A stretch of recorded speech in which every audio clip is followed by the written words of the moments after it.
शिर्डीतील अतिक्रमण हटवण्यास सुरुवात झाली आहे। नागरिकांनी स्वतःहून अतिक्रमण काढलेलं आहे। साई मंदिराला अतिक्रमणाचा विळखा पडला होता। पालिकेने 10 मार्चपर्यंतची मुदत दिलेली होती। नागरिक अतिक्रमण काढत असलेल्या ठिकाणाहून आढावा घेतलेला आमचे प्रतिनिधी कुणाल जमदाडे यांनी।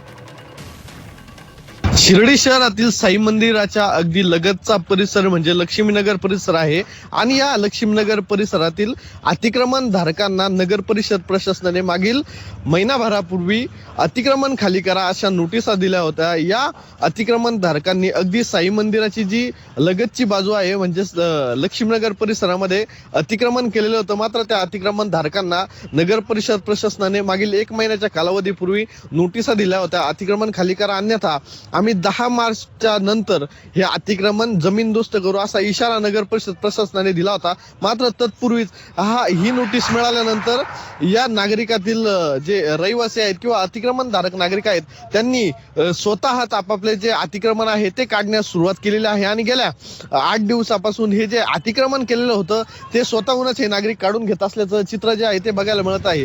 नगर परिषदेने या ठिकाणी प्रमुख रिंग रोड करण्याच्या दृष्टीने या ठिकाणी अतिक्रमण जे धारक आहे त्यांना नोटिसा दिलेल्या होत्या आणि त्या नोटीस दिल्यानंतर जवळपास 1 ते 1.5 महिन्याचा कालावधी नगर परिषद प्रशासनाने अतिक्रमण धारकांना दिला होता आणि त्या नगर परिषदेने दिलेल्या नोटीस नंतर जे लक्ष्मीनगर मधील रहिवासी आहे त्यांनी स्वतःच जे अतिक्रमण केलेलं होतं किंवा जे घरं वगैरे होते ते काढण्यास सुरुवात केलेली आहे। कुणाल जमदाडे, जी 24 तास, शिर्डी, अहिल्यानगर।